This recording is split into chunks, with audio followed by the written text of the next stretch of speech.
A Pérez le tocaría enfrentar difíciles sucesos como los alzamientos del 4 de febrero y el 27 de noviembre de 1992 y también lo que fueron los hechos del Caracazo. Sin embargo, la realidad es que el país estaba tomando una leve recuperación económica luego de las medidas aplicadas en el año de 1989, luego de sacrificar ese 1989, donde fue uno de los años más nefastos en la economía nacional porque se estaba aplicando medidas de recuperación económica.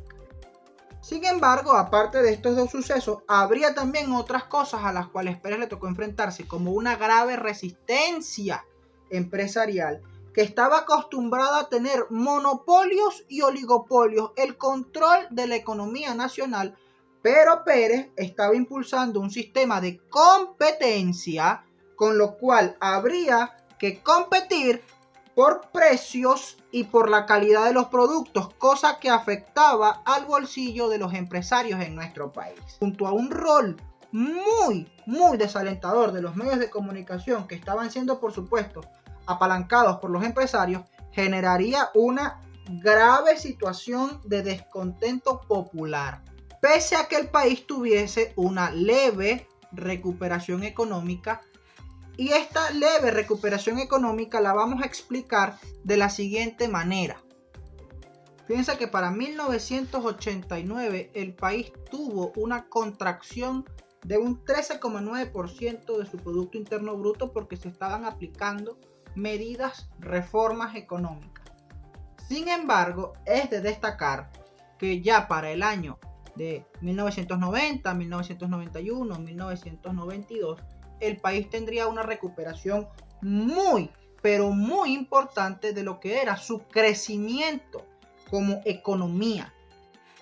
Y es que para 1990 la economía venezolana crecería un 6,5%, 1991 9,7% y en 1992 6,1%, lo que generaría sin duda un crecimiento económico de los más importantes en la historia venezolana, que no fue únicamente apalancado en lo que fue el petróleo, sino buscando lo que era el crecimiento económico por medio de la competencia económica.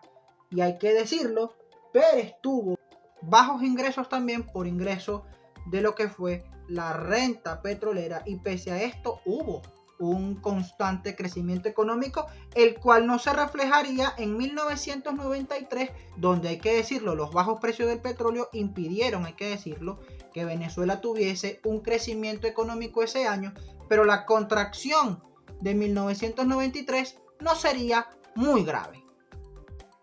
Para 1993, el Congreso Nacional tomaría la decisión de destituir al presidente Carlos Andrés Pérez del cargo de presidente de la República. Y la interinaria la asumiría Octavio Lepage, y el cargo definitivo para cerrar ese periodo presidencial lo asumiría el doctor Ramón José Velázquez. Destituido Pérez y asumiendo Velázquez la presidencia de la República, 1993 sería el año de la aprobación del impuesto al valor agregado, el impuesto donde Venezuela era el único país del mundo que no lo cobraba, el IVA. El único país del mundo donde no se cobraba el IVA era Venezuela. Pero las cuentas que dejaría a finales de 1993 el presidente Ramón J. Velázquez serían: desempleo de 6,9%, un sueldo ubicado en alrededor de $141,5, representando un incremento de 133,7% respecto a lo que era el cierre del gobierno del presidente Jaime Lucinchi. Pero habría una pobreza de 53%, de los cuales pobres extremos eran el 24%. Las reservas, muy importante esto, estaban completamente recuperadas, rondaban los 12.656 millones de dólares, un incremento de 91,6% respecto al cierre del gobierno del presidente Lucinchi, y hay que decirlo, que eran más altas porque para 1991 estaban ubicadas en 14.105 millones de dólares. Y respecto al tema de la deuda, esta se ubicó en 31.827 millones de dólares, bajando solo un 0,2%, pero bajó. Pero respecto a lo que era deuda interna con deuda externa, la externa era 3,9% mayor respecto a lo que fue el cierre del gobierno del presidente Jaime Lucinchi. Para 1994 vuelve a Miraflores el presidente Rafael Caldera, buscando acabar con el paquete hambreador del pueblo y con la hemorragia de privatizaciones, haciendo referencia al gobierno de Carlos Andrés Pérez. De hecho, dijo que había que borrar todo lo que fue Pérez para la historia de Venezuela y por ende acabó con todas sus reformas económicas. Una de estas, las más delicadas, fue el volver al control de precios, que llevaría a una complejísima situación económica. Todo este contexto llevaría a una primera crisis económica que se reflejaría en los bancos con la crisis bancaria de 1994 y 1995. Esta crisis bancaria del gobierno del doctor Caldera simplemente consistía en una insolvencia masiva, es decir, los bancos no tenían dinero para poder pagar a sus ahorristas, a sus clientes. Esta insolvencia masiva llevó a que el Estado, es decir, el gobierno de Caldera, hiciera aportes para que no hubiese insolvencia. Sin embargo, se generaría una fuga de capitales gracias a la desconfianza que los banqueros y los hombres de las finanzas en Venezuela tenían sobre el gobierno, lo que llevó al gobierno de Caldera a tener que nacionalizar los bancos que estaban quebrados. Y quienes terminaron perdiendo a final de cuentas, pues sería el propio Estado quien perdió los dineros que había entregado. Y por supuesto, la pérdida de los ahorros de los ciudadanos, quienes sin duda alguna comenzarían a manifestarse en contra del gobierno de Caldera porque todos sus dineros ahorrados los habían perdido.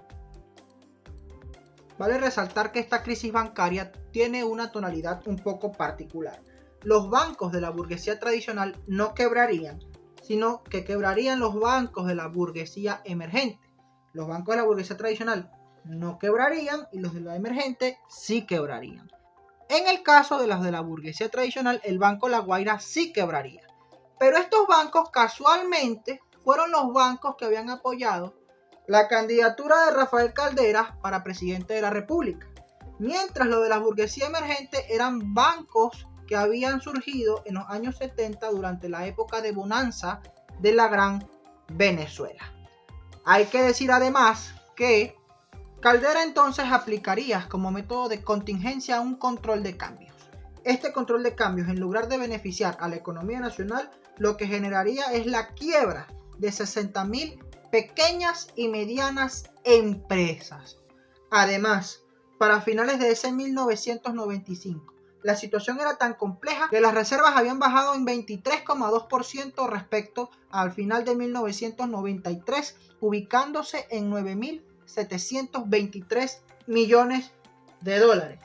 Por ende, la administración de Caldera, al estar en esta situación, aplica desde mediados de 1996 hasta finales de 1998 la conocida Agenda Venezuela, que conllevó a la aplicación de recomendaciones hechas por el Fondo Monetario Internacional, teniendo que volver a empezar desde cero lo que ya se había hecho en 1989. Las muy malas decisiones del presidente Caldera a inicios de su gobierno llevarían a que ese 1996 fuese un año récord de inflación, al ubicarse esta en 106% para 1996, récord que estuvo en vigencia hasta el año 2015. Vale destacar que para el cierre del año 1998 la economía venezolana estaba nuevamente encaminada. El sueldo se fijaba en $177 aproximadamente, reflejando un incremento de 25,1% respecto al final de 1993. Sin embargo, por las políticas de Caldera, la pobreza se mantendría muy alta, ubicándose aún en 49%, bajando solo 4% respecto a 1993, y la pobreza extrema, en 20,3%, bajando 3,7% respecto a 1993. En el tema de las reservas, habían tenido también un número muy importante en cuanto a su crecimiento, llegando a 14.849 millones de dólares, representando un incremento del 52,7% si nos vamos al final de 1995 luego de la crisis bancaria. Sin embargo, si nos vamos a finales de 1993, justo antes de que Caldera asumiese el gobierno, solamente era un incremento del 17,3%. Y si vamos a hablar en materia de la deuda, es muy importante señalar que esta se ubicó en 27.860 millones de dólares, bajando un 12,5%. Hablando de la deuda externa, esta se ubicaría en 87,3% del total, bajando un 0,5% respecto a lo que fue el año 1993. Sin embargo, la situación de la alta pobreza generaría una frustración popular, añadiéndole además la influencia de los medios de comunicación, pues generarían la llegada al poder del proyecto revolucionario del teniente coronel Hugo Rafael Chávez Frías, quien asumiría el poder en 1999.